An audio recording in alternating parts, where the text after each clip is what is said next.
Mike and Ron. Here to help. Here to help.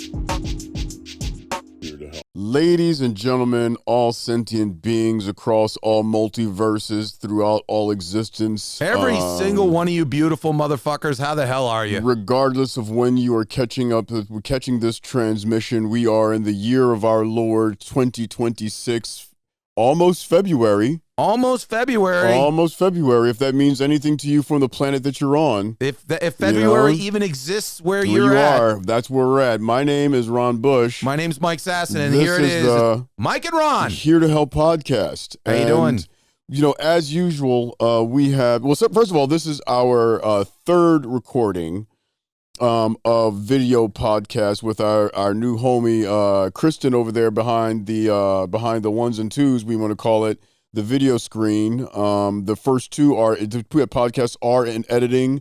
I did send the time codes the other day. Wow. So transcribing is happening, and we will be going live moving forward here very shortly. So I'm really proud of us.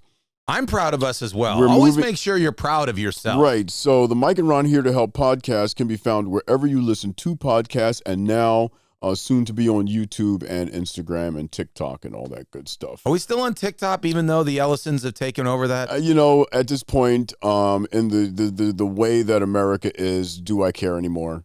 You know, going back to what we were doing. So me, Mike, and Kristen, we're effectively just at the mercy of billionaire whims and all that kind of stuff. At this moment in life, and so we were just talking about before the cameras went live, about how AI is transforming our lives in such, and quantum computing is transforming our lives very, very quickly. I was reading an article not too long ago where, number one, we're now going to be able to regrow teeth. We're able to regrow livers, hearts, lungs, kidneys. AI is developing robots where work is going to become obsolete. The cell phone, they predict, is going to be the choice of having a cell phone will happen within the next 5 years, where mostly through glasses or whatever modality of technology we widely accept. Kristen actually brought up instead of glasses, brought up a really good point of there being holograms, similar to like Star Trek, or like you see Tony Stark with the screens in front of him. He has the little eye thing and the screens are in front of him. He's moving his hands. And so, technology is going there. The article that I saw, and I think I sent it to you, is that the cell phone has reached its capacity of usefulness based off of where we are with technology and our needs as humanity. Gary Goldman had a great bit. He had a great comic out of New York where he said it was very unusual to even call this thing a phone anymore. Right. It's not. Because the phone is just one app that we use very, very seldomly on this. Right. It's a personal device, yeah. It's more just any sort of communication devices. It would be like calling your car a cup holder. Right. Like it's just one aspect of it that you rarely use, but not the number one reason why you do use it. You're 100% right. And also the other thing about this machine, which I love, is the fact of how many things it ultimately replaced. Right. Like there used to be a separate thing that was a GPS, right? A separate music delivery device, a separate phone, a separate camera, a separate all this. And now it's all in the same place. Right. And that's what that article is saying. Like if you look through history, there's always been a device that comes along that replaces several devices, the computer, and then the laptop, and then the cell phone. And now we're entering into the next phase of technology where all of that is going to be wrapped up into a personal assistant that you basically talk to, and it gives you everything that you're looking to do. Are you old enough to have ever had to do something in like a schoolwork thing on a typewriter? Absolutely. I learned how to type with a typewriter in school. I learned how to write. I still write cursive. They Do they even teach that to kids anymore? No, they don't. They do not teach cursive in school anymore. I like when millennials and younger see my handwriting, they're like, what the hell are you doing? It looks like chicken scratch. I'm like, that's called cursive. Yeah, and if you watch a millennial or younger handwrite, it looks like you used to handwrite when you were in grade school. It's very rudimentary. It's very blocky, and it's very clumsy looking, and it's not elegant writing like you would see, say, in the Constitution. Or even like say the Asian communities, when they write English, it's a very formalized, almost human typewriter looking form of English writing. And American students that I've seen, they don't have that. They have like third grade their motor skills for their hands are of like a third grade, or well, not a third grade, but of a grade school level with the quality of writing that they're doing. In terms of modern education, it's incredible about the things that we would harp on back in the day that you honestly don't even really see a need for anymore. Right. Like, it would be important for, like, I remember back in history class, it was all about dates. Right. Like, you'd sit there and be like, what year did the Pilgrims show up to Plymouth Rock? Was it 1620, 1676, 1976, right. 1822, whatever. And you'd have to just know it was 1620, whatever. Right. And so now with, in our phones, if we ever really just needed to know what year they showed up, you would just Google it and you know it in 3 seconds. But the concept is, and this is where education's getting harder, it's not important necessarily to know that the Pilgrims showed up in 1620. It's now more important to understand why they did, right, and how it relates to us today. Right, correct. Because, like, I think in terms of teaching, it doesn't necessarily mean anything to understand math, since we have a personal calculator on us at all times. Right. It is the concept of problem solving. Right. And I think the problem is that teachers, because I've had teachers in my life, my brothers and sisters, a couple of them are teachers, all this kind of stuff. It's very hard to control a large group of young people if the point of the room was to teach them to think. Right.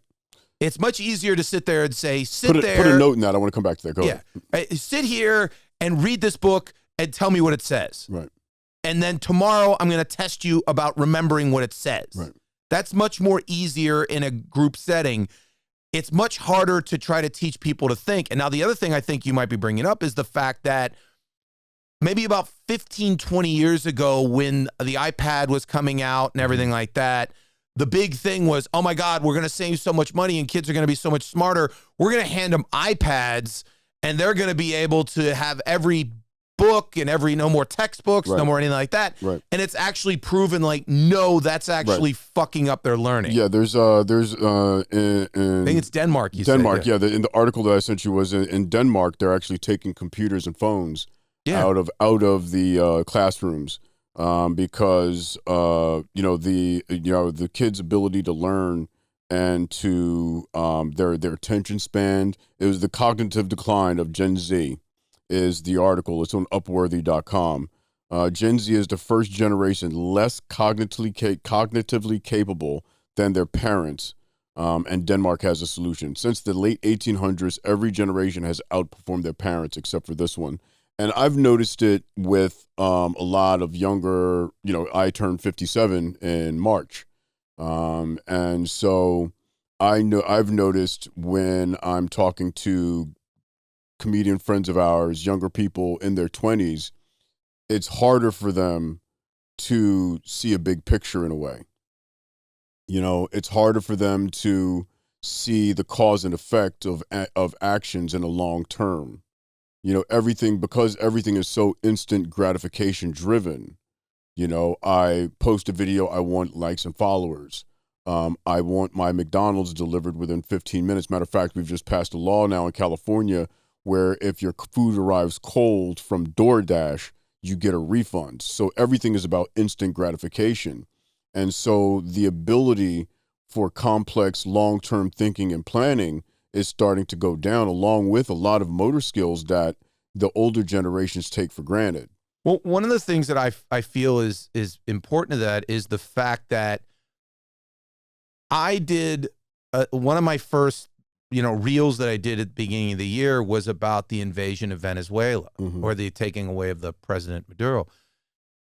I can't tell you how many comedians came up to me and said, I learned about that from your reel. Yeah. Like, I didn't watch the news. I don't watch the news. I don't hear about any of that. Yeah. I learned about that had happened from watching you. Right. And the thing that I always have in my head is my dad, my grandfather, most of the men in my life religiously got multiple newspapers a day. Absolutely. My father got the same. Pittsburgh Post-Gazette, the Wall Street Journal. During the weekend, he'd typically get the New York Times. Or maybe USA Today. Yeah, USA Today, whatever. Like, USA Today was viewed as the dumb person's newspaper because it had pie charts. Yeah. It still wasn't. It still had newspapers. Still was, but because it was in color and it had pie charts, people viewed it as being kind of dumbed down. Absolutely, yeah. But the thing is, if Life magazine was another one. Yeah. But if you think about the concept of reading a newspaper article or a magazine article, Right. it would require you to read a well-researched, in-depth analysis from an expert. Right. Now it's a 25 to 30 second reel or TikTok from just a person who's regurgitating what he heard. I was at the Comedy Store this past Sunday, and getting ready to go for a set of the night, and a comedian that we both know, very nice guy, good friend of ours. We were sitting there talking about vaccines and RFK Jr. and all this stuff, and because this person gets all of his media from sources that he trusts, his understanding of medicine, of how medicines are developed, his understanding about the history of measles is you're laughing, but I'm laughing because crying would probably not work well on a podcast. It was I have this belief that once I find myself going down a rabbit hole that I'm not getting paid to go down, then I'm going to back out of the conversation, because it's like I'm trying to put a finger in too many holes in the boat, and it was the conversation was going round and round, and because his information was coming from a trusted source, he couldn't let go of he couldn't accept. He was having I can't say he couldn't. He was having a difficult time accepting a different perspective. And we were having a good conversation, but at a certain point I realized, I was like, what I'm trying to do is to unwind everything he feels he's learned. And I don't have the time to do that. No, it takes so long, to kind of get someone out of their thought process. Right. Like, one of the things that gets me, and again, when you sit there and say it's amazing what makes you feel old. I feel old because I seek out like expert analysis. Right. I feel old because when I read something, I sit there and go, let me do further research to see if that's right. Like, for instance, I found this on the interweb, because, again, the big news, obviously, of recent is the whole thing about Minneapolis and the murder and everything like that. 2 murders, yeah. The poor lady and the poor guy. Yeah. Mm-hmm. And then one of my more leaning friends posted this. He goes, "Here's the difference between Minneapolis Mayor Fry and Memphis Mayor Young, a Democrat too. Young invited Trump and federal agents to Memphis. 4,000 arrests, which included 15 murders, 629 illegal firearms confiscated, 1,800 arrest warrants cleared, 123 missing minors rescued, murder down 40%, sexual assaults down 43%, robbery down 60%, vehicle thefts down 70%. Mayor Young is making Memphis safe. Waltz and Frey are fighting Trump, using citizens as pawns and creating riots for political theater." Now, if I was just a low information human being, I would sit there and be like, well, why is this bastard, the guy in Minneapolis, doing that? Why would I do that? But because I'm like, wait a minute. That smells like bullshit. Right. It's complete Let bullshit. me do some analysis. Now, just so you understand what actually did happen, because I did do this thing called research. Essentially what happened was Memphis, which, let's just be honest, is a very dangerous place. Real quickly, Tennessee has a higher crime rate than Minnesota. Yeah, very much so. Please, very much so. Very, it's not even comparable. Please continue. So there turned out to be, and they started a multi-jurisdiction and multi-department crime initiative for the city of Memphis. Right.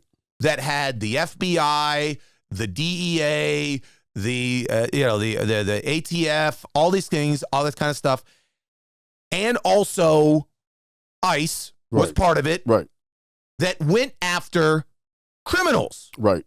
That went after people with warrants for murder, guys who are up for drugs, all this other kind of stuff. Right. And during that multi-jurisdictional thing, that's what they're reporting that they were able to get. Right. Now, to compare that to what's happening in Minneapolis, which is a political vendetta against a state that voted against Donald Trump and sending in Immigration Naturalization Service to terrorize the people of Memphis, to compare those two things is beyond stupid and beyond the quote unquote comparing apples and oranges. Well, and this brings me back to, if for anybody who wants to listen to one of the other 105 episodes of the Mike and Ron Here to Help podcast, we've talked about this. We're in this era of false equivalency. And going back to what I was saying about our friend when it comes to his understanding of vaccine creation and social medicine and how we administer medicine and everything like that, so many problems get conflated into one problem. Yeah. They're not able to separate issues and address each issue for what it is. If your beef is with Big Pharma, then Big Pharma is its own thing. Yeah. But vaccines are a completely different thing than Big Pharma. Same thing with the food industry. And all these things. But the same thing with law enforcement. Social services, healthcare, living wages, all of these things add to lower crime rates. Mm-hmm. Most red states, a lot of the red states have higher crime rates because they don't have better social safety nets than they do in blue states. And so you can't compare a Tennessee to a Minnesota until you, as they scientific, like what scientists do, you have to have a controlled environment. You have to have apples to apples and oranges to oranges. In cities that have similar demographics, similar historical patterns, similar, social safety nets, then you can actually compare crime and say, okay, New York and Los Angeles, who has the lower crime rate and why? Right? But you can't compare a Memphis to a Los Angeles because, number one, of size, because of all the differences that we know about. And so what people in the South and in Dallas and in Texas and all these places seem to not be able to put together is they're not comparable. Your policies are different, and so you're going to get a different outcome.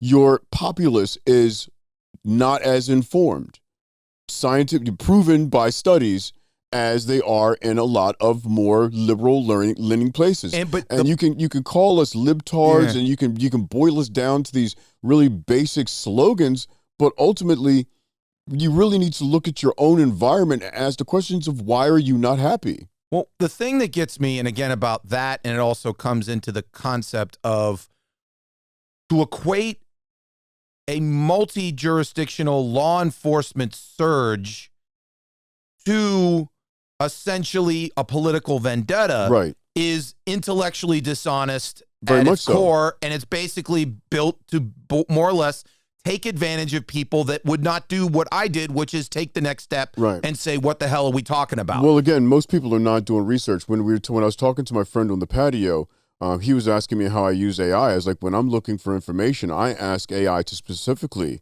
go to I want you to include peer review studies. I want you to go to university. I want you to comb the white papers from universities like Stanford and Harvard and Yale and Oxford and all these where the most intelligent people are studying at the highest levels. So this way, the information I'm getting is going to be filtered away from that's Fox News and MSNBC. That's where the problem is today, because people would hear you sit there and say, I go to the experts, I go to these elite universities, and they go, oh no, those places are disingenuous. It seems as though, and not seems, it's reality, there is a war on knowledge. There is a war on experts, because all of a sudden, if you make it to where the experts can be questioned, then the people with their own vendetta and their own, agendas right, can then basically fool you into believing anything. One of the things that always upsets me, and I apologize, but one of the things that always upsets me is this concept that multiple things can be true about the same thing at the same time. Right. And people don't seem to understand that. Like one of the things that got me recently is, because Gavin Newsom is becoming a national figure, Trump and his acolytes are now attacking California and bringing up all the stuff about fraud. Right. Like Dr. Oz went to Glendale this week and stood outside of just a random mini mall in Glendale and talked about that there's a hospice here. There's 42 hospices in this area. How can there be that many hospices? I guess there's a lot of people dying, inferring that there has to be fraud here. And my thing is, okay, let's just say that there is fraud. Let's just say that there is. Okay, if you're really interested in fraud, there is a government agency that has over $4.5 trillion in assets that have failed 8 years of audits. And of that $4.5 trillion, not billion, trillion dollars in assets, it can only account for 40% of them. It's called the Pentagon. Right. Okay? So if you actually want to go find fraud, sure, it's in a mini mall in Glendale, maybe, but it's actually down the street in Washington, D.C. in the Pentagon. And so you bring up a good point, because with this whole Minnesota, this gentleman, I can't remember his name, who was assassinated in the street of Minnesota. And the woman who was assassinated, in her car. As soon as these people were killed, Fox News, all the propaganda channels started saying how they're domestic terrorists. Kristi Noem, they're domestic terrorists. They were coming to attack. They were coming to kill. They were coming to maim. And so, half of our media at this point is nothing but propaganda. Mm-hmm. And people don't seem to be able to allow that to be registered. By the way, Renee Good and Alex Peretti. Thank you. We should speak their name. Please say their names again, please. Renee Good and Alex Peretti. These two people died because they were trying to exercise their constitutional rights. And because we have an authoritarian government right now, and because that authoritarian government panders to a segment of our population that has been brainwashed, there is no other way to put it. If you're watching Fox News or OAN or Newsmax, one of these stations, your understanding of reality is not accurate. And so, of course, you're going to look at these air quote elites, the universities and the think tanks and such that, really look at very complex issues, and they try and find answers to some of humanity's biggest problems, such as global warming, such as healthcare. Before we came on today, we were talking about within our lifetimes, people are going to be able to regenerate the hearts, eyes, livers, lungs, skin, spine, cartilage. And so the potential for us to be able to live to 150, 200 years old is very much going to very much be upon us.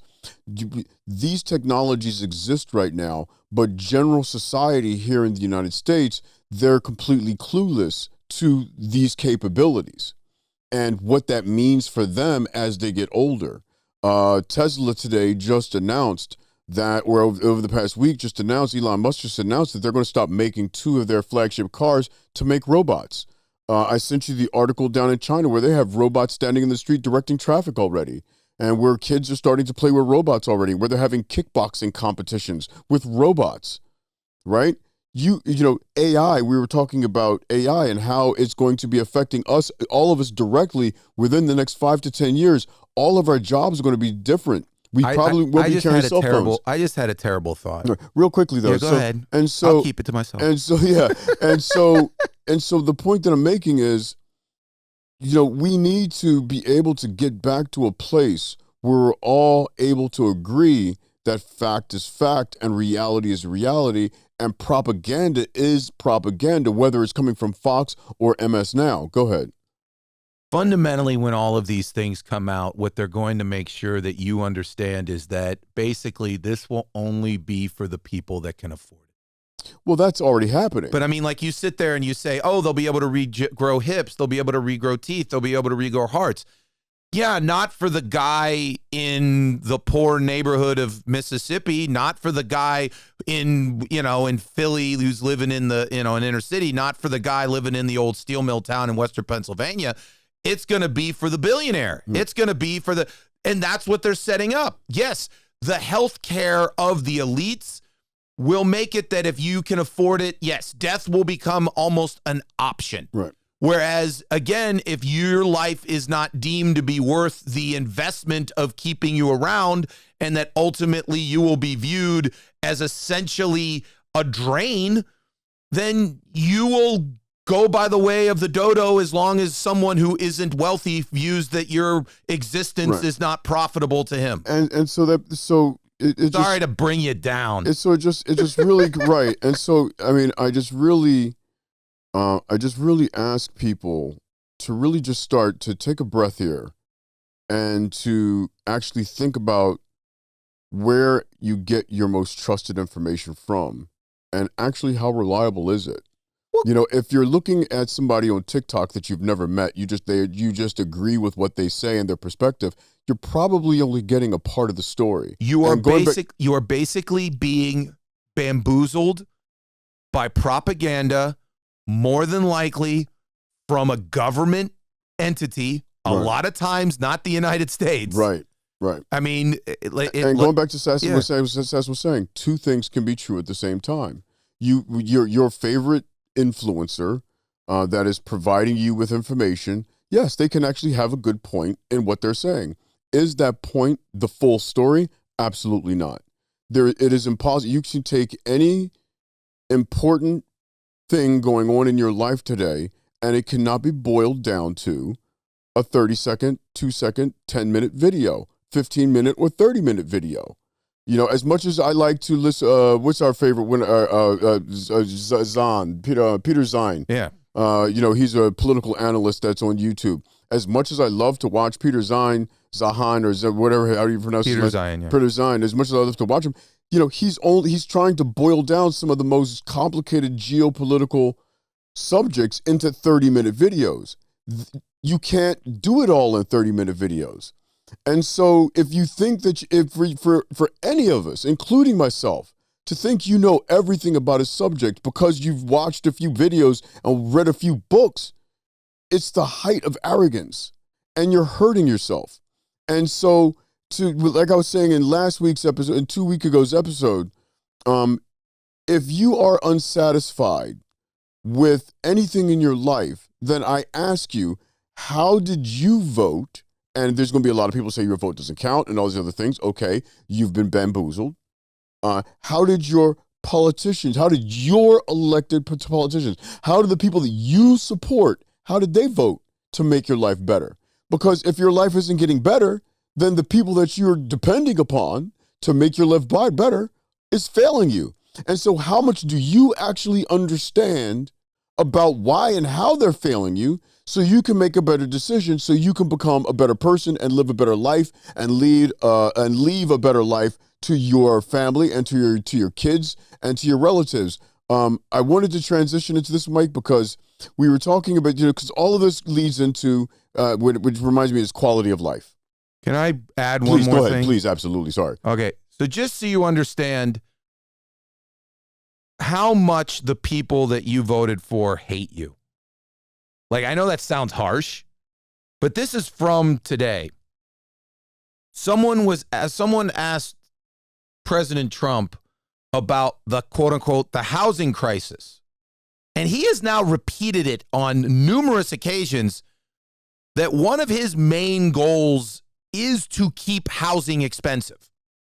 Like, he has pointed blank said, oh, I don't know if I necessarily want to make housing cheap, because then the people that have houses have their wealth in the houses. And ultimately, then if housing becomes cheaper, then they lose their wealth. And I'm not going to do that. He said this today. People that own their own homes, we're going to keep them wealthy. We're going to keep those prices up. We're not going to destroy the value of their homes so that someone who didn't work very hard can buy a home. So let me point out the racism behind that. To start off with, and I'm going to hand it back over to you, Mike. Right now, we have this immigration policy. This is the first year that we've had a negative immigration flow into the United States. As Mike knows as well, places like Japan, China, so many countries that have slow population growth, Russia, they run the risk of economic collapse over the next 20 years or so, because they're not bringing enough immigrants and enough young people to be able to fuel the next generations of workers with intellectual jobs, with physical jobs. And so when you are talking about keeping housing expensive, that falls into the red zone. That's just a growth upon the old redlining of the 50s and 60s. Keep all the poor in this area, keep them, subservient, and keep the rich people over in this area and keep them wealthy. And that is classism 101. This is no different from that. And so when you have a president who's sitting here saying, I don't want to make housing cheaper so more people can grow, can gain wealth, they're talking to you, right? The GI Bill back in the 40s, the 30s or 40s, was designed to be able to give military and young families an opportunity to own a home, because it has been known for generations that if you own a home, you provide generational wealth to yourself and to your offspring. And so if you're now openly saying, I don't want as many people to be able to own a home as possible, and therefore there's the opportunity to be able to hand down generational wealth to your children and to your grandchildren is going to be greatly hampered. Who's that negatively affecting? It's you and me. And by the way, he didn't mention anything about white, black, gay, Nope. Asian. He just said people who have homes and people who don't have homes. And That's it. That's all he cared about. And who got shot this weekend in Minnesota? Well, the past weeks in Minnesota. These are white people. See, because if you thought that, I thought that black and brown people were always going to be the go-tos, the scapegoats of social anxiety. You saw it during the election: Haitians this, Mexicans that, this whole nine yards. But the old phrase and then they come for you is now happening. So now, if you are a white person and you don't believe in the Fox News doctrine, and you don't believe in the propaganda, and you don't believe in the Trump doctrine, you are open game to be killed too. Because fundamentally, the whole concept of, and we've discussed this on previous episodes, the whole concept of whiteness is a marketing campaign. It was a marketing campaign created by people trying to serve the Prince of Portugal, who was doing business in Africa and needed to justify slavery. So he basically hired or justified the hiring of someone who came up with the concept of white supremacy, right, in order for him to essentially make more money. Right. So now you've got a point to where if you believe that the color of your skin will protect you, it's now been proven, no, it won't. No, it won't. The only thing that will protect you is being subservient to the people in charge and what their doctrine is. And no matter what you look like, they will turn you into an enemy. The guy was a nurse at a VA hospital. Right. And the guy was serving the people who basically we shot go out 10 of times. The people who we go out of our way In the back. at every sporting event and every entity to wave the flag and say, our veterans are the best people in the world. God bless our veterans. They're the best. They're the best. A guy who dedicated his life to helping them got shot dead because he was exercising the right that those veterans supposedly thought that they were fighting for. Who, since 9/11 and during every tragedy, every school shooting, every war, every natural disaster that we've had in this country, this man would be considered what you call a first responder. When we had the wildfires here in California and they were pulling old people out of buildings and people were dying or were filled with smoke inhalation and all these things, it was guys like Alex Peretti in these hospitals accepting as many patients as possible, trying to save as many lives as possible. And these were the first responders that we were honoring. The commercials were on TV. The banging of the plates, the banging of the pans, all that kind of stuff. So now all of a sudden, because he was trying to help another person and he didn't believe in what you believe in, now all of a sudden, he's a terrorist. And so this goes back to what I was going to pivot to before Mike brought up that wonderful point. The problem I see, the fundamental problem that I see in this country right now is that we are forgetting how to be good people. We are forgetting how to be good citizens. We are forgetting how to be our brother's keepers. We are forgetting how to be a neighborly. A perfect example of this is there's this place called Hollywood Comedy here in Los Angeles. It's an open mic owned by an Asian female business owner. By little side note, because it's becoming a big situation, she has bipolar disorder. She's struggled with her mental health for years. Opening up this business has been very healing for her. This business has become a very popular place for comedians to be able to get stage time. One of the top 3 places for comedians to be able to get stage time and work on their craft here in the city. It's places like the Hollywood Comedy and Fourth Wall and Zebra Room and Flashback and all these places throughout the city that make Los Angeles one of the great places in the country to do comedy. For stand-up comedians. It's one of the reasons why you can get great here is because there are places to do comedy and to get stage time so that you can get better and work on your craft. So this is one of those places. So now these influencers, they're called the Calogeras sisters. Who I had no idea existed until this whole fucking thing happened. Kalogeras, the Calogeras sisters. I hope I'm saying their names right. I've watched a few of their things on YouTube, or Instagram, or wherever they, and TikTok. And listen, I described them as Costco Kardashians, 3 sisters. My hope and my prayer is that they learn to be better people. They came to get social media clicks in some type of stage stunt where they came into a comedy place. We're starting to see a lot of that now, where you have. It's happened several times when I've been at mics where people pop in like that. All these social media people come in with a camera and their friend, and they have a set agenda to be able to come into a comedy place and to elicit some type of reactions, so they can get clicks, likes, and followers, so they can get paid off of YouTube and Instagram and TikTok. So just so you understand what these places are, because one time when you go on YouTube and you see this, and this is not the first time, and then not one of those first quote unquote influencers that do it, they always say that these places are comedy clubs.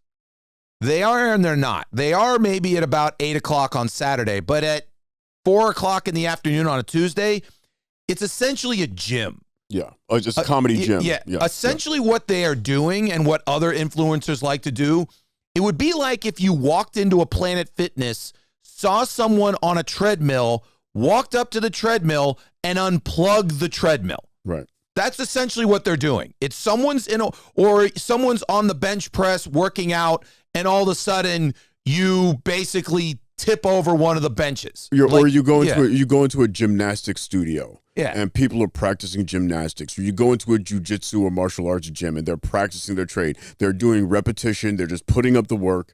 It's not exciting. It's not pretty. A lot of times it's not funny. Yep. It's not meant to be funny. Most of the time, comedians are on their phones, reading their jokes, getting ready for their set.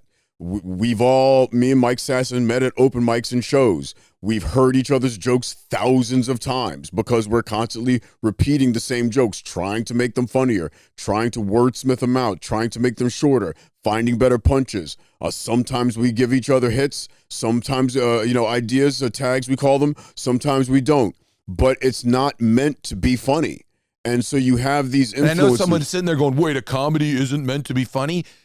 At that moment, no, it's essentially, again, a process to get it to where the message that you're trying to convey is as sharply honed as humanly possible, so it is ready for a show, for a showcase, for a club. Right. To quote my acting coach, rehearsal of any form, whether it's from sports to stand-up to theater to acting, that is masturbatory. That's for you. That's where you get into your art, your trade, and you hone it to be the best that you can be. So when you're performing for an audience, that performance is for the audience. And if you're going into a room, because all of us comedians, we see each other from room to room to room to room. Most of us are doing 3 to 4 mics a night, every night of the week. As many mics as you can during the week, let's put it that way. And so we hear each other's jokes dozens and dozens and dozens and dozens of times. If you close your eyes, you can hear Mike Sasson saying one of his jokes from a year ago, right? It's the same thing with me. There's nothing new about it. And so when you influencers come into a comedy room where people are, into a mic where people are actually working their jokes, and you're trying to get likes and followers, none of us are appreciative of that because you're wasting our time. You're making it more difficult for us to do our work here to get to another place to do the same thing again. Because again, what essentially you could be doing is let's say it's a 5 o'clock on a Tuesday. You just got off your day job. You have time to maybe hit 1 or 2 places. You're sitting in a room, and then all of a sudden, one of the opportunities to get better gets taken away by someone who is trying to make money outside of you. It'd be one thing if they announced earlier and said, hey, we're going to pay all of you guys back the $5 that you spent here. We're all going to put you on a show we're going to put on at the Improv because we rented out the main room for your time. Right. But for the next 5-10 minutes, we're going to I remember I went up to one of the influencers that went to one of the mics, and I went up to him afterwards. And I sat there and I looked at him and I go, hey, buddy, it's LA. I understand this is an entertainment-based place. Come up to us beforehand and just let us in on it. Just ask us if it's okay. Just ask us if it's okay. We're comedians. And 99% of the time, we'll either leave and say, no, sorry, or sure, what do you want us to do? Right. And he goes, that's kind of not the point. And I go, well, then you don't understand the point of this room. Right, exactly. Because one of them did it. It was maybe about 2 months ago. It was just a random Wednesday night at the North Hollywood fourth wall. And this influencer brought this one guy, and the joke is that he was borderline mentally ill, but he wanted to be a comedian, and he's awful. Right. So they were recording him, and more or less to play up this guy's ego, they legitimately brought in 30 audience members, but they were actually just part of they were in on it. It was all stage, right? Filling up the room with these people, and they were directed to not laugh at any of the other comics and be over the top laughing at this guy so that essentially this guy gets an overwhelming sense of self going, oh my God, everyone else did terrible. I did incredible in front of this group. and then playing it off on YouTube or whatever is, look, we're playing with this guy, we're screwing with him, whatever. And again, I let him have it. Right. For exactly what I said. It's like, you understand, you're destroying a place that we all in this room hold sacred. Right. I understand you think it's a big, stupid joke that we're in here trying to do and perform this art. Right. And so, and you're ruining this. And so this brings me to the point that I want to make to all these influencers and to these Calogara sisters. To start off with, Zhao Ying, the owner of Hollywood Comedy, had posted a very tearful video. It's heart-wrenching. She's pregnant and she is receiving death threats. It is throwing her balance off because she's bipolar. She is being review bombed, and first of all, to all you review bombers, the reason why Hollywood Comedy is open is because it's one of the most popular places for comedians. You guys don't go there. No comedian is reading Yelp.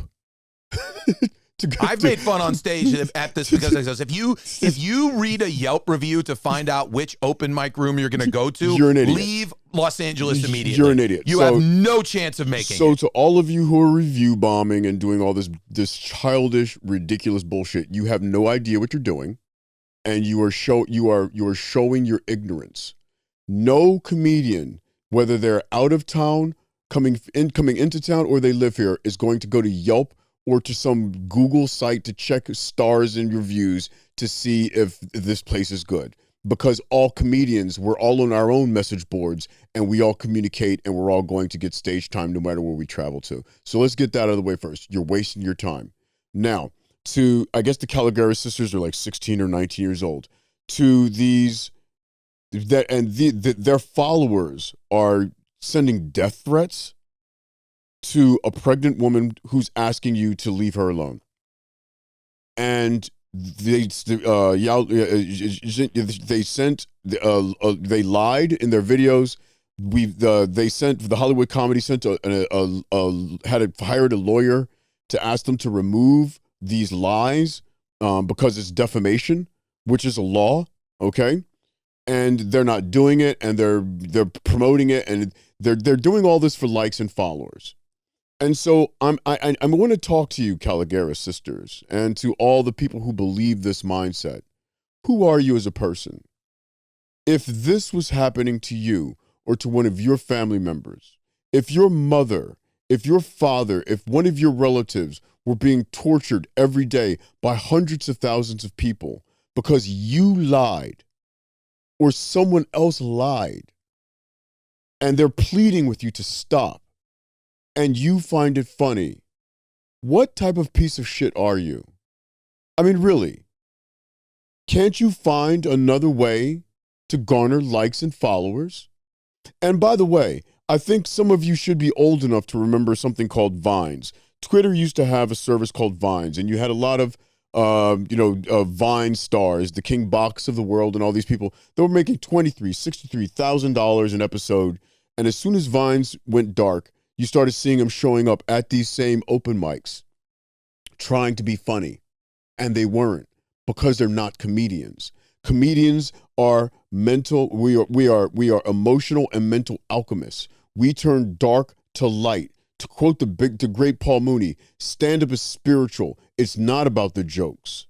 So if you think you can come into our world and make us laugh, people who listen to thousands of jokes a week, a year, that we're able to go into and watch the greatest stand-up comedians of our day, from Chappelle and Sarah Silverman to Bill Burr to whoever you want to call a great. We watch them literally live. We talk to them behind stage. We hang out with them. We watch them practice. We watch them in the practice. rooms that you're talking about. We watch them in the rooms that you're talking about. If you think you can come to us and make us laugh with your most basic and arbitrary and random thoughts of funniness, you can't. And don't be offended by that. I can't make social media videos that's going to get 1,000, hundreds of thousands of views. That's not what I do, right? So stay in your lane. And by the way, be a good person. Eventually, Calogara sisters, you are going to age. your beauty will fade. And if you don't have talents, we're talking about AI. If you don't have talents, you will be a nobody, and your 15 minutes of fame will go away. And that's what I want you to think about, Mike. Fundamentally, and it's, we stand up and George Carlin, the great George Carlin said Great this. George Carlin. Stand up is a low art. It's a people's art.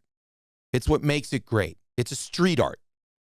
It's an art where it's almost like it's equivalent to, like, if it was a sport, it would be soccer. Right. Because essentially, to play soccer, you need a ball. Well, to do stand-up, you need a microphone, and you need some people, and you need the truth. Sometimes you don't even need a microphone. Yeah, well, I don't. You don't either. We're the few. Acapella is something we can do. Yeah, but go ahead. Yeah. Fundamentally, I do respect the hustle of these influencers. Absolutely. They stay in your lane, though. They work their butts off to produce that much content. It is constant how much content that you... And a side story, we had a friend during the pandemic who was an OnlyFans model. Mm-hmm. And she was lamenting to me how hard it was. And she didn't know how hard it was to be an OnlyFans model, because she's just like, Mike, there's just so many ways I can show the same naked body to the same people. It becomes McDonald's. But the thing is that, so it is hard work. And so I do respect that. Absolutely. So my only request to these people, and not only to them, but to all influencers that come into this world, is, as much as we respect your hustle, respect our hustle. Right. The selfishness is what kills me. Go ahead. Well, it is related to the current climate of not only comedy, but politics in the world. And instant gratification. And it's also just the concept of, there seems to be no concept of, don't be a dick. Right. Don't be a bad person. It's unnecessary. And it at some point, like we were talking off, we were getting ready to record. I want to create as much positivity around my name as possible. Right. I'm in no way perfect. I'm a work in progress. I've done dumb stuff. I've said stuff, done stuff. But fundamentally, I am a work in progress towards ultimately becoming a better person, a better friend, a better man, a better brother, a better sister, a better boss, a better employee, a better podcaster, a better everything. And I'm nowhere close, but I'm trying. Right. It's a work in progress always. And it seems to me that we have this concept to where we applaud the person that seems to have no moral compass. Right. The person who just allows us to be the worst among us. Right. And it isn't about these three young ladies. No. God bless you. Do what you got to do. Become better person, people, please. Ultimately, ask yourself, do I want to create positivity around my name and positivity around my art and positivity around what I do? Or do I want to leave the world filled with more hate, more distrust, more just hatred? And that would be the question that I would have for all of these people. And every comic that sits there and says, well, why can't I say this word? And why can't I have this thing? Right. And I'm like, you could say and do whatever you want.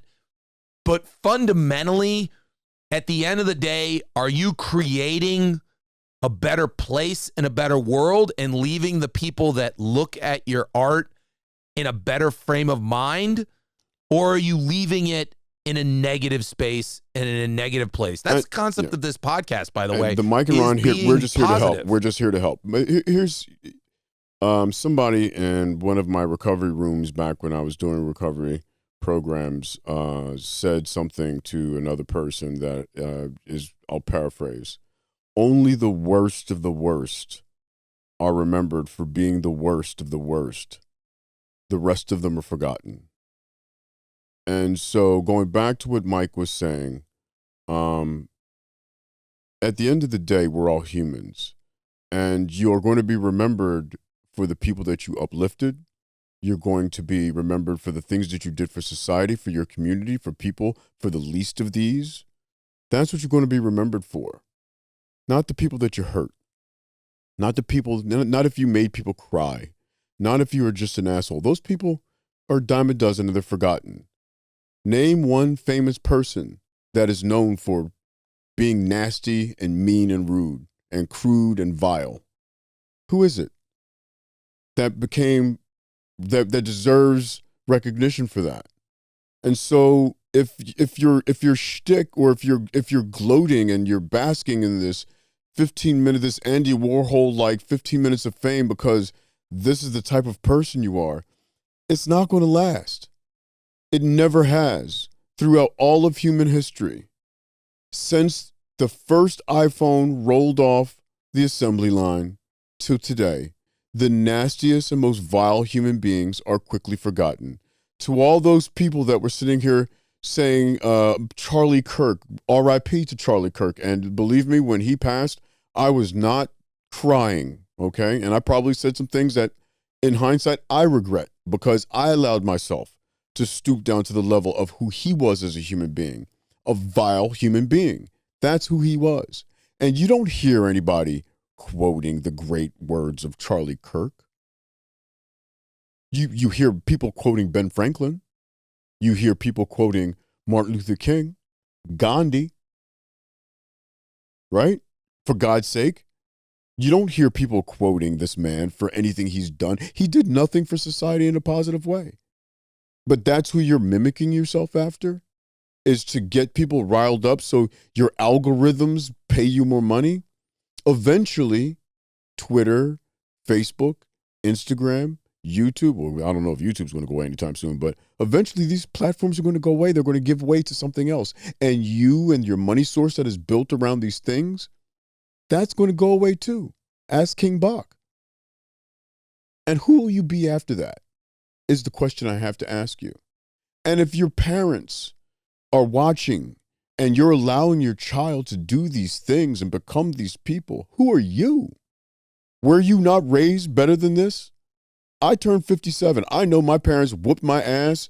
My neighbors whooped my ass. There was ass beatings and gang violence and guns and all types of crazy shit going on when I was coming up from the streets of Philly, right? I've seen a lot of shit in my life. I've traveled to South America and hung out with drug cartel. I've done stuff that I will never mention on this camera. But I've been able to come up, but why am I who I am right now trying to do the Mike and Ron Here to Help podcast? Here to help. Is because I recognize that all of that nastiness is exactly what it is.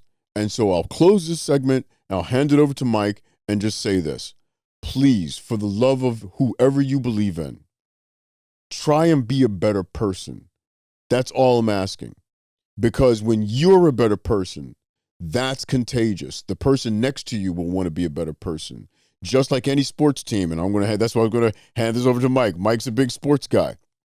Literally and figuratively. Right?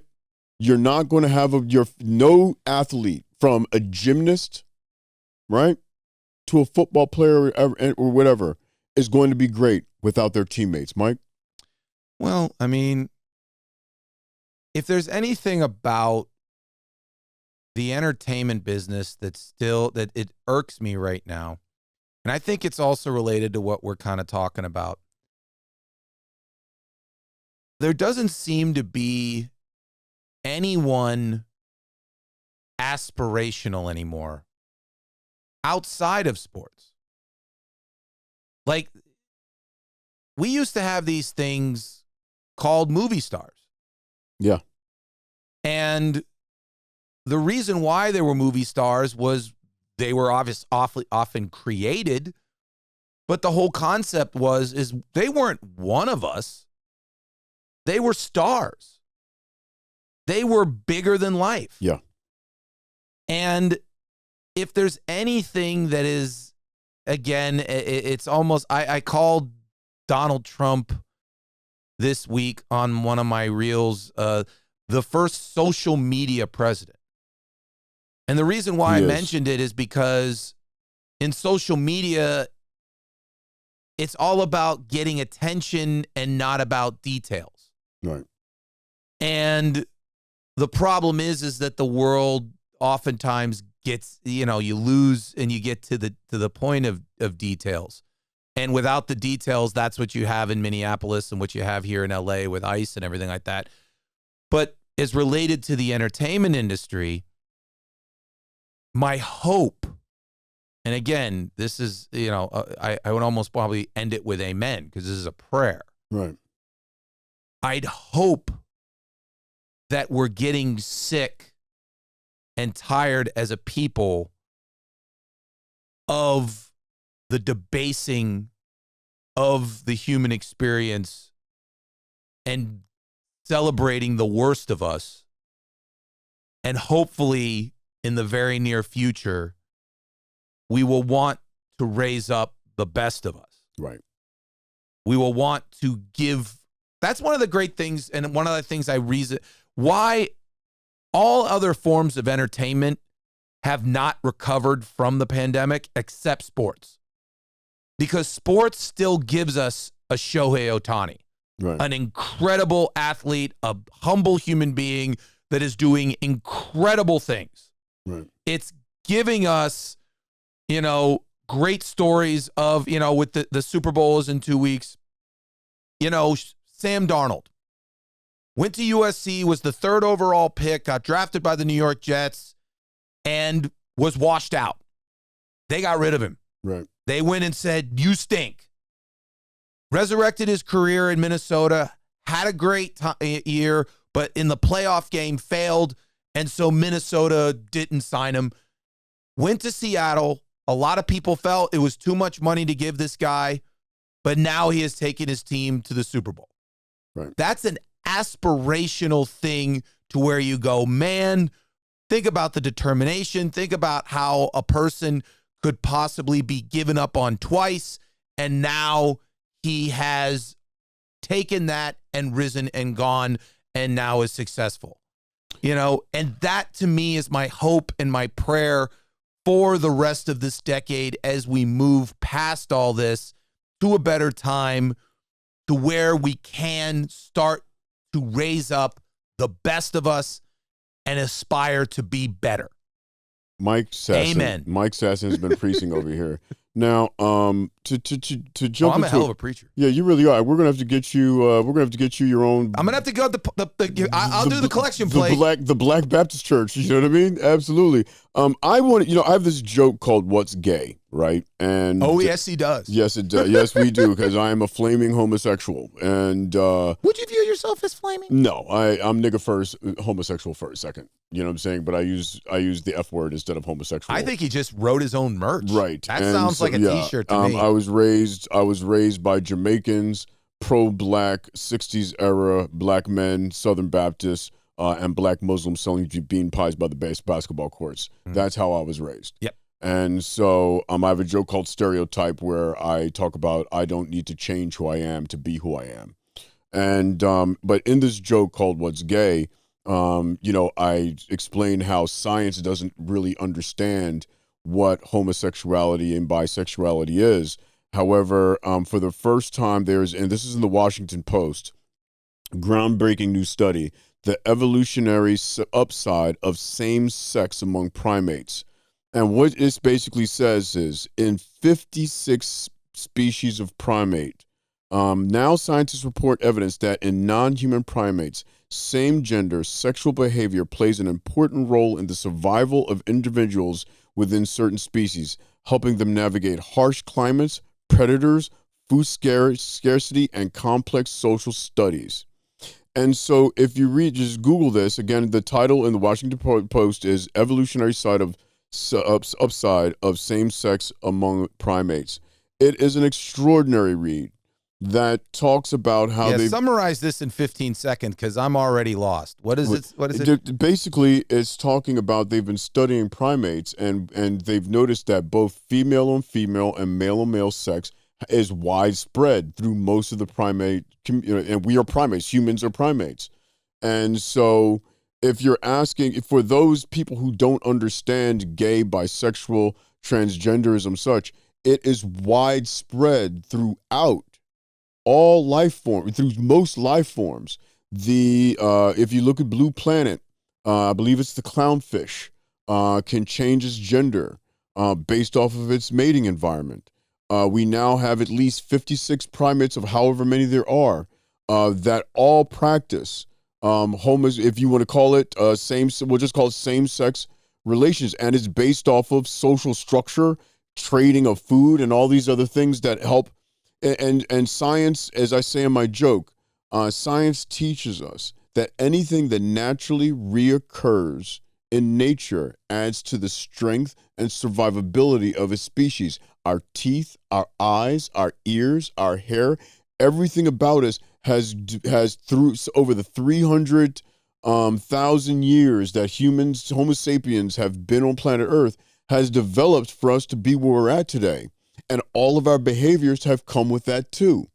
And so for all of these people that don't understand what gay is or have these adversities to gay people or to trans people, we seem to skip over people with both genitalia, the hermaphrodites of the world.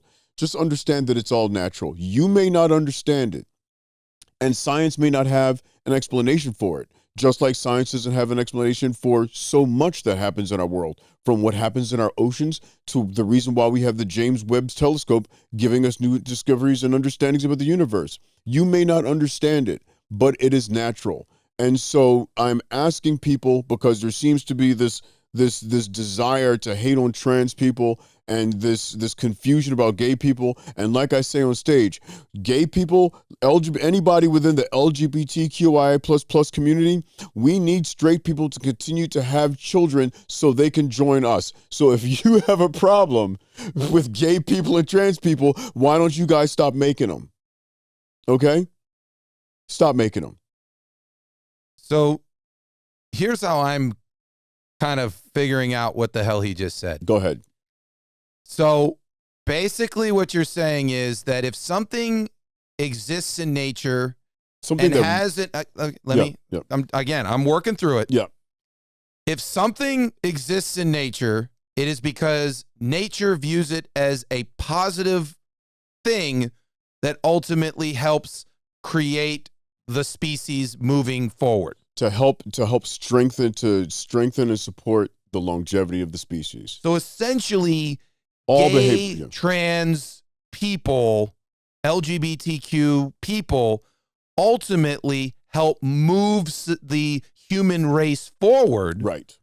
To ultimately make it to where we continue to exist on this planet. Correct. So we play a vital role in survival. So, us straight dudes, our job, and I am willing, it's a rough one, but I'm willing to do it, finding the willing straight women to get with them.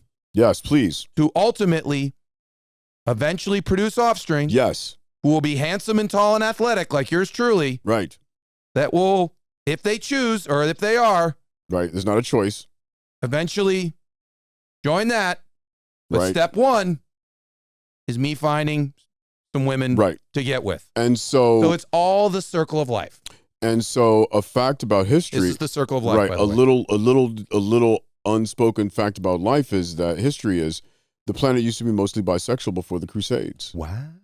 And so I am not saying that Mike Sasson or anyone else or myself in particular are necessarily one way or another. I'm just saying that is a scientific fact. And so today when you see a lot of these, and I notice it's mostly in the conservative circles, but there is homophobia and transphobia in every community. So let's not, just like we have liberal racists, we have conservative racists. Let's be clear about that. Racism's a lot like sugar in like, notice that like sugar's in everything. Yeah. Like sugars absolutely. in bread, sugars Absolutely. in like you're sitting there and be like, how, why is there sugar in this leather in this couch? Right, Like it's in everything. It's in everything. But for those of you that seem that you need to deride, look down on, boogeyman, otherism, people that you don't understand, and people that you don't, that you fear, just look at your fears. Where do they come from? Usually it's from ignorance. The definition of ignorance is not knowing. It's not a slur. It's not an insult. I am ignorant to many things. I am ignorant to how the eyeball actually works. I am ignorant to how my involuntary systems all work together so I can sit here and talk all this shit to you, okay? I have no idea what I'm talking about. If you ask me how my heart actually beats, I have no fucking idea. I mean, you could probably Google it, and it's probably pretty simple. We just don't have the time. But we have to do podcasts. And shit. You follow me? And so just understand that there are limits to all of our intellectual understandings. But when you start deriding, when you start making conservatives, when you start making liberals, when you start making black, brown, yellow, when you start making gay, trans, bi, when you start making these people a victim to your fears, your lack of information, your ignorance, then you're not only hurting those people, but you're actually hurting yourself. So that comes back to a thought that I had this week. I'd love to hear this thought, Mike. It's why I do a podcast. We should start a podcast. Someday. We should name it Mike and Ron. Here to help. There we go. Please go. That was a really bad pun. I was thinking, I don't even know it's a pun. Yeah, we won't take it to the mic side. Here ultimately was the thought process this week during all of these ICE raids and everything like that. And I want to ask the people that are for it. What is the end game? Congratulations, Mike. I love that one. Yeah, I have no idea. Go ahead. Yeah, what is it again? Let's say you have a magic wand. Yeah. And you got exactly what you want. Every undocumented person in this country gone. What do you think will have changed? In my opinion, if there is, because I think that what you'd really sit there and think in your heart is, well, now everyone will now think and act like me. Right. Can you imagine? Everyone will think, but here's the problem with that. Yeah. Frightening. I don't want Could you imagine, everyone. Right? That sounds like a nightmare. It would be a nightmare. If everyone thought and had the same. How bored would you be of your spouse? But that's the point. Yeah. My biggest complaint when I go to other places outside of Los Angeles, now have lived in Los Angeles, is now I find the places ridiculously dull. The food doesn't taste that good. The conversations aren't terribly interesting. No one's been anywhere. No one's actually done anything interesting because I meet Ron. Ron has been in 100 different places, seen 100 different things, met 100. He's interesting to talk to. He's who I talk to normally now in Los Angeles. People like him. Aww. Ron gets to talk to me, a guy who's played football, right, traveled, yes, does comedy, yes, been on the radio, yes, done multiple podcasts, yes, do all these type of things. How dare you do other podcasts besides ours? Back in the day, I would, it's like relationships I've had. I'll forgive you. Okay. Mm-hmm.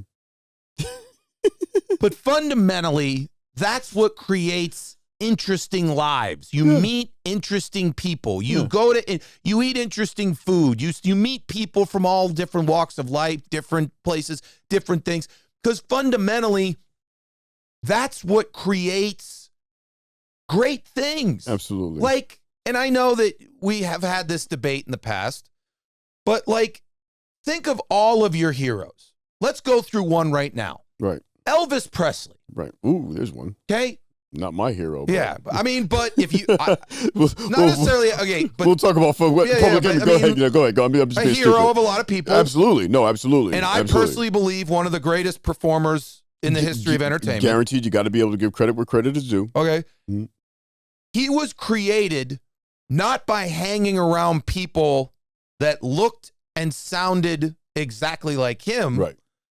It was being a sponge and taking influence from people, black people, from black people, from white people, from rich people, from poor people, from all different walks of life. He is the quintessential American. And it's the reason why black people. Well, he also had country music influences. He had gospel influences. He had all different types of influences. Yes, black people were a huge part of it. Yeah, well, I think when you talk to especially historians, country music, blues, jazz, rock and roll were invented by black people. A lot of things were, but also there was certain instruments that were created by Spanish, without like the guitar, a doubt. And there's no, America is a giant cauldron of all different types of everything. The only thing I'm saying about Elvis is that Elvis in the black community is viewed as somebody who he was like the first. He was such a he took so much from the black community at a time when those black artists should have been getting those flowers. He got those flowers and did not give credit. Very rarely gave credit to those people. So that's all I'm going to say about that. But going back to what Sasson was saying, but he isn't created giving credit where credit is due. He isn't created right. without multiculturalism. Absolutely, 100%. He is not created if he is just in a vacuum of people that look and see 100%. Like him. 100%. So you got to give credit, and so give credit where credit is due. And like you mentioned, every rock and roll, every great comedian, every whatever.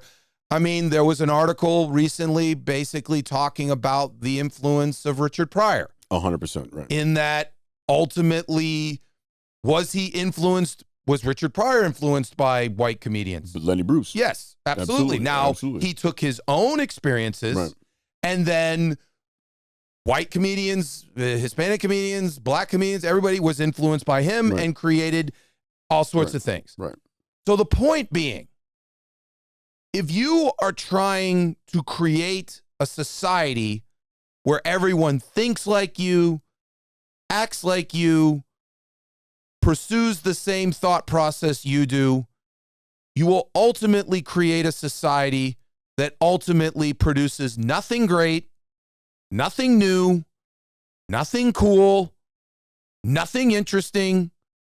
And science is proving that it is unsustainable for us as a species. Yes.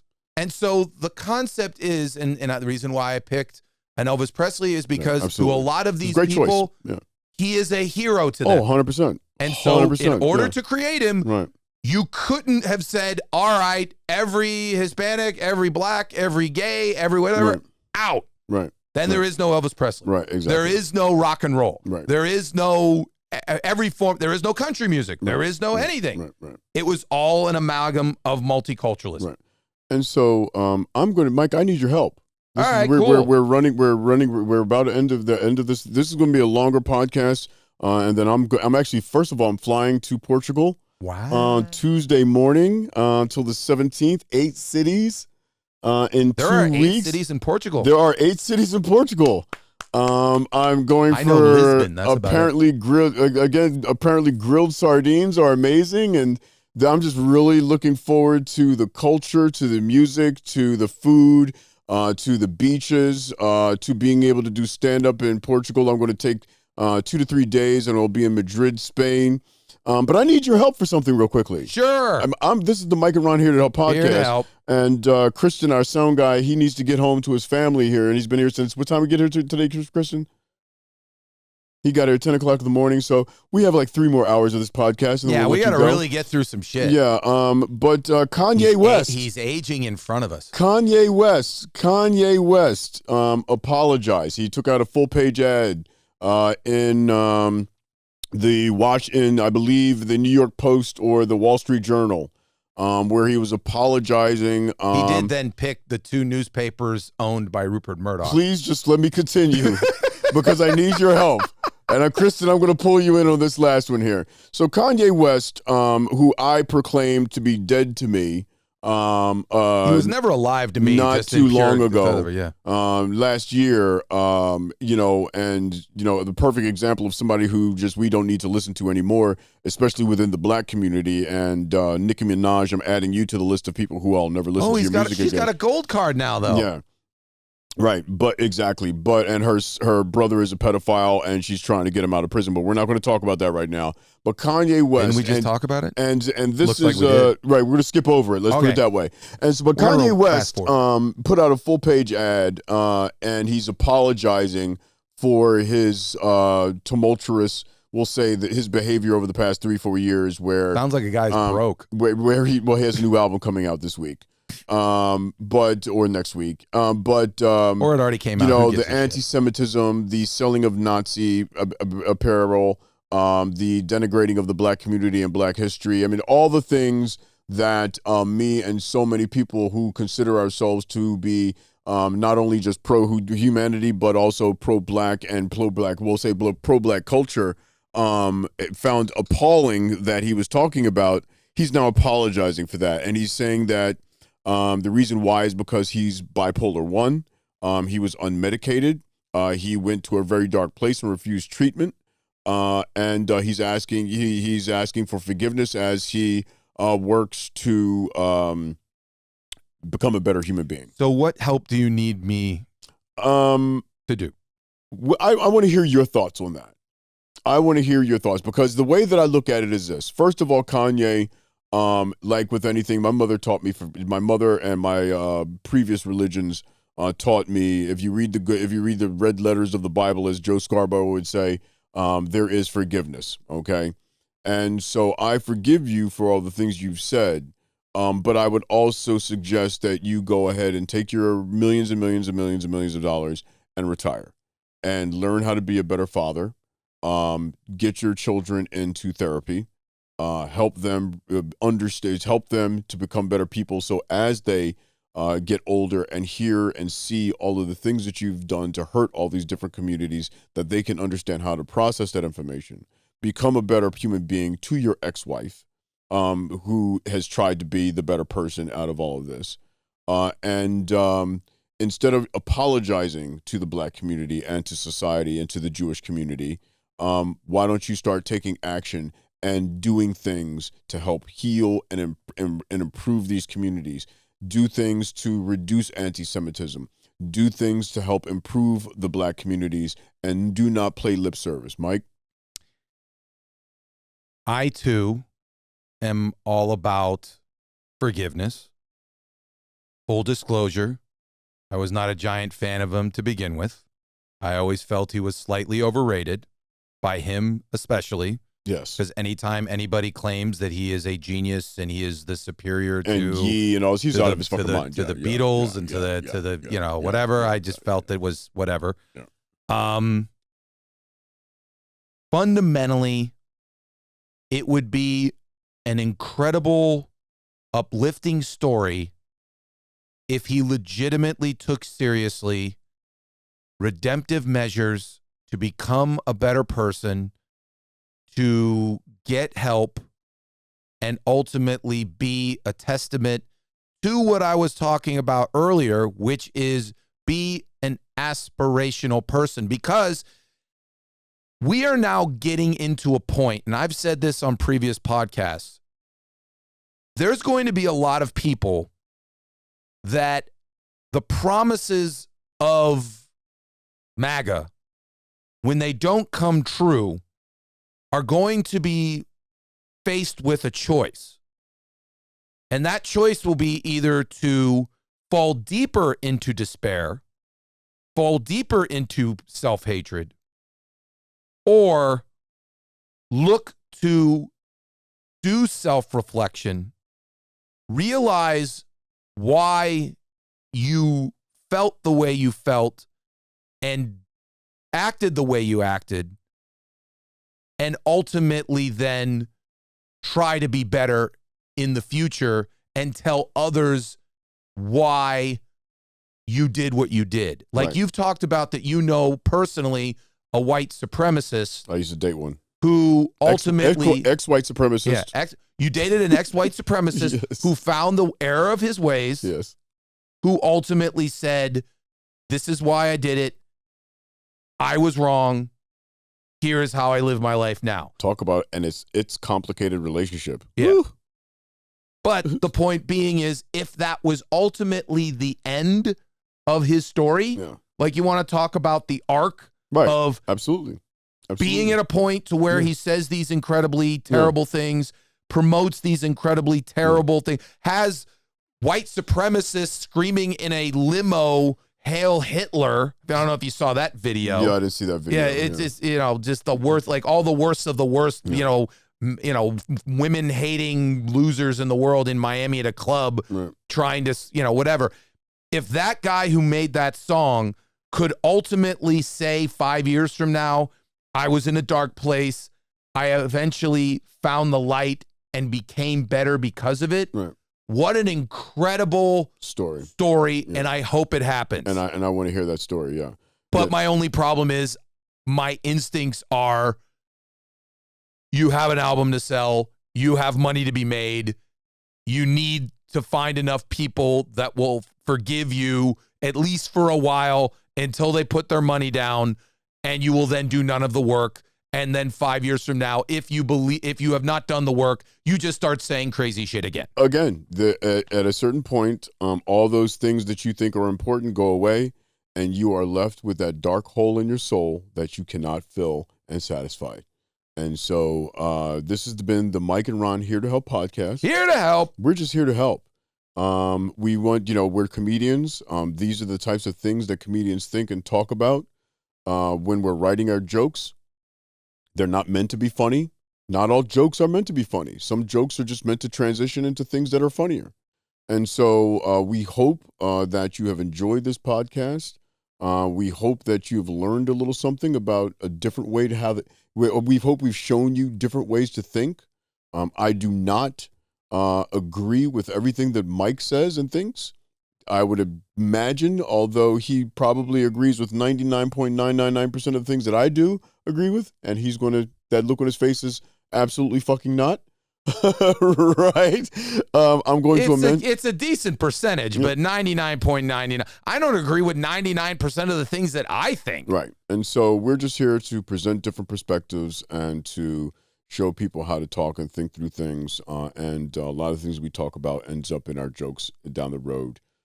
And so wherever we are doing shows, we ask you to check us out. I am Ron at Ron Bush Official on Instagram, YouTube. And I'm at Mike Sasson because I am uncreative with my social media. And we are at Mix Studios in K-Town, Los Angeles. And Mike, I will see you in 2.5 weeks. You know what's cool? I'm going to know a guy who did comedy in Portugal in 3 weeks. I'm trying to get Mike hooked up so we can go out there next year. So don't you worry. He'll be there soon, too. Why not? Thank you, Mike. See ya. Kristen, thank you. Bye. Bye. All right. There we go.